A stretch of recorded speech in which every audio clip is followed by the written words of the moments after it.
अस्सलामुअलैकुम दोस्तों, आज આપણે હૈદરાબાદી બિરયાની બનાવીશું। ડુંગળી શેકવા માટે મેં તેલ ગરમ મૂકી દીધું છે। તેલ સરસ ગરમ થાય એટલે આપણે એની અંદર ડુંગળી નાખી દઈશું। ડુંગળી આ રીતે સમારી દીધી છે। મેં 1 કિલો ડુંગળી લીધી છે, તેને આપણે ગોલ્ડન કલરની શેકી કાઢવાની છે। તેલ તપી ગયું છે, એની અંદર આપણે ડુંગળી એડ કરી દઈશું। थोड़ी थोड़ी डूंगरी नाखीने आपणे शेकी लेवानी छे। डूंगरीने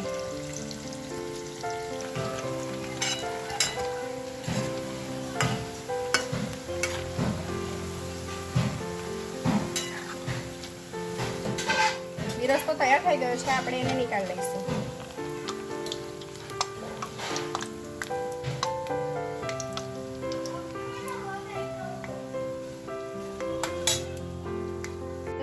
बीजी डूंगળી वधी છે તેને બી આપણે એ રીતે જ એ તેલની અંદર ફ્રાય કરી લઈશું।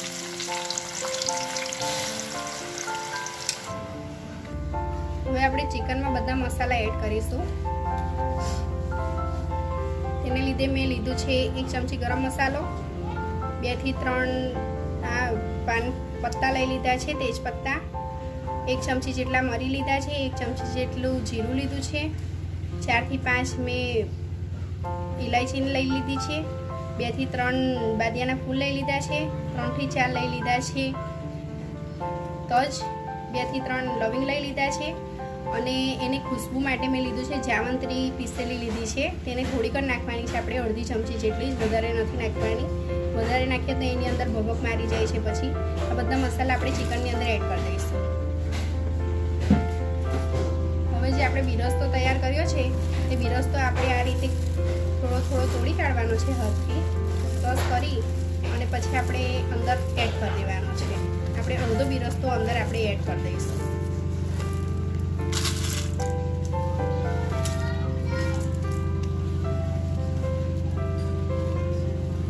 અડધો બિરસ્તો આપણે ચિકનની અંદર નાખી દીધો છે।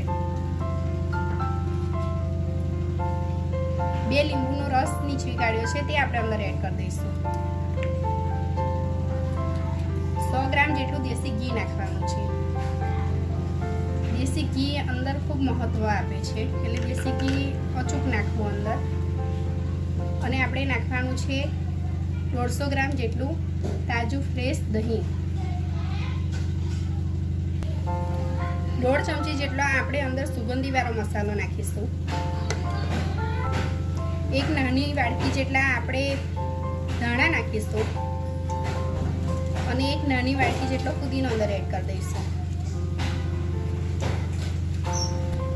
5 ચમચી જેટલું આપણે અંદર આદુ લસણ એડ કરીશું। સ્વાદ પ્રમાણે મીઠું નાખીશું। 1 ચમચી આપણે હળદર નાખીશું। 3 ચમચી જેટલું આપણે મરચું નાખીશું। હવે સરસ રીતે બધું મિક્સ કરી દઈશું।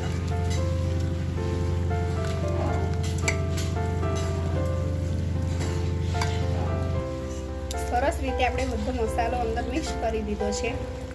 ચિકન સરસ રીતે મેરિનેટ થઈ ગયું છે। તમે જોઈ શકો છો કે સરસ રીતે બધા ચિકન પર મસાલો લાગી ગયો છે।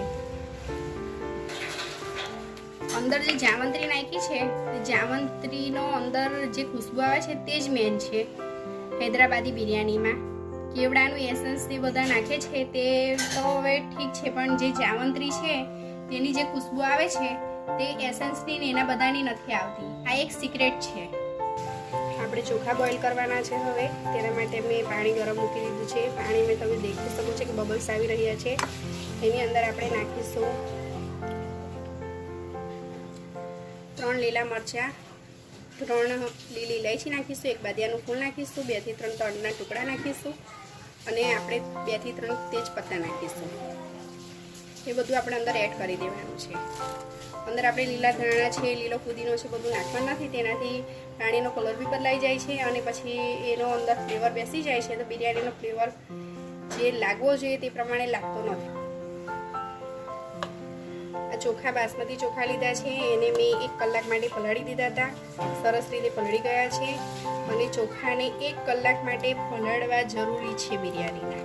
તો બિરયાનીના ચોખા સરસ રીતે તૈયારીમાં થઈ જશે। એની અંદર આપણે મીઠું એડ કરીશું. ચોખાના ભાગનું તો આપણે મીઠું અંદર એડ કરીશું, પણ જોડે આપણે જે પાણી નાખ્યું છે તે પાણી થોડું વધારે નાખ્યું છે, એટલા માટે આપણે 2 ચમચી અંદર મીઠું એડ કરી દઈશું. હવે એને આપણે હલાવી દઈશું.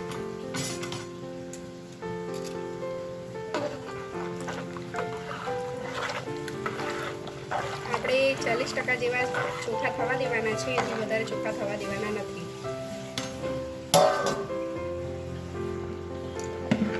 ચોખા તૈયાર થઈ ગયા છે. હવે આપણે એને નીકાળી લઈશું પાણીમાંથી. આપણે તપેલીની અંદર નાખવાના છે પહેલા ચોખા. થોડા ચોખા નાખી દેવાના છે નીચે. બધા ડાયરેક્ટ નાખી દે છે અંદર. ચિકનને ડાયરેક્ટ અંદર નાખી દે છે પહેલાં, પણ એવી રીતે નાખીએ તો અંદર ચિકન નીચે ચોંટી જાય છે, મસાલો બધો ચોંટી જાય છે. એટલા માટે પહેલાં આપણે થોડાક ચોખા નીચે બિછાઈ દેવાના છે. પછી એની ઉપર આપણે નાખીશું ડુંગળી, જે આપણે શેકી લીધી હતી તે. એની ઉપર આપણે નાખીશું ધાણા પુદીનો.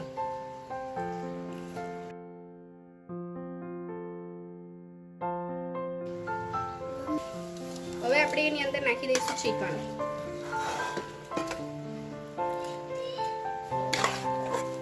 આ રીતે બધું ચિકન અંદર એડ કરી દેવાનું છે.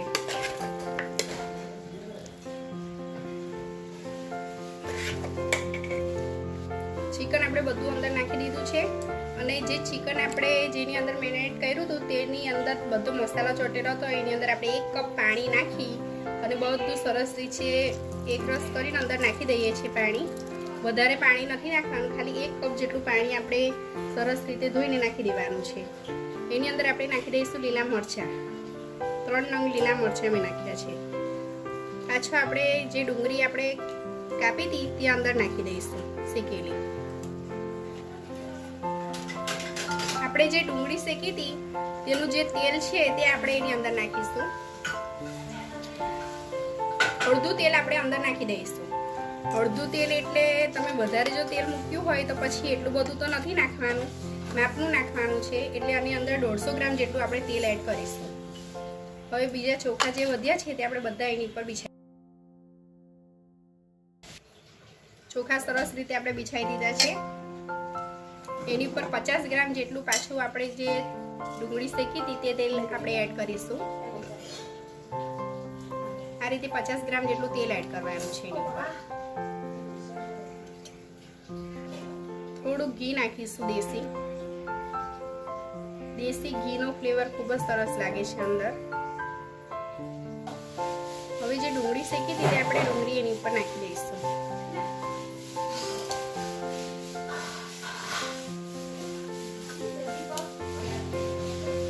રેડ કલર નાખીશું આપણે, જે ફૂડ કલર છે તે આપણે આ રીતે બધી જગ્યાએ નાખી દઈશું. મેં પહેલાં બી બિરયાનીમાં બતાવેલો છે ફૂડ કલર નાખતે, પણ હૈદરાબાદી બિરયાનીમાં આ રીતથી નાખવાનો હોય છે, એટલે મેં આ રીતથી નાખું છું. મેં તમને અલગ રીતથી બતાવ્યો હતો તે તમે ફૂડ કલર મારી ચેનલ પર જોઈ શકો છો, જે મેં આગળ બિરયાની મૂકી છે એની અંદર.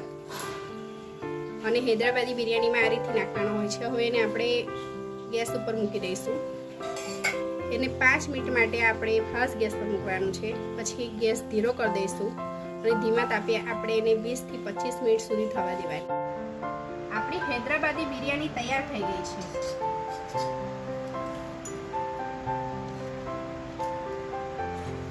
ખૂબ જ માશાઅલ્લાહ લાગી રહી છે આપણી બિરયાની. જોઈ શકો છો કે સરસ રીતે એની સુગંધ બી ખૂબ સરસ આવી રહી છે.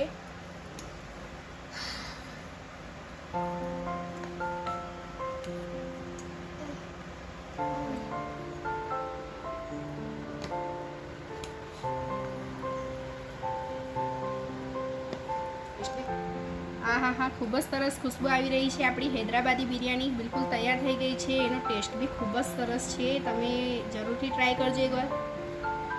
ખૂબ જ સરસ એનો ટેસ્ટ લાગી રહ્યો છે. ઘરે જરૂરથી એકવાર ટ્રાય કરજો, દોસ્તોમાં શેર કરજો, અને તમને અમારી રેસીપી કેવી લાગી તે કોમેન્ટમાં લખજો. ટેસ્ટ ઓફ ખત્રી ચેનલને જોવાનું ભૂલશો નહીં, અને અમારી ચેનલને સબસ્ક્રાઈબ કરવાનું ભૂલશો નહીં. અને ખરેખર ખૂબ જ સરસ લાગી રહી છે બિરયાની. તો જરૂરથી એકવાર ટ્રાય કરજો. નવી રેસીપી સાથે ફરી મળીશું. અલ્લાહ હાફિઝ.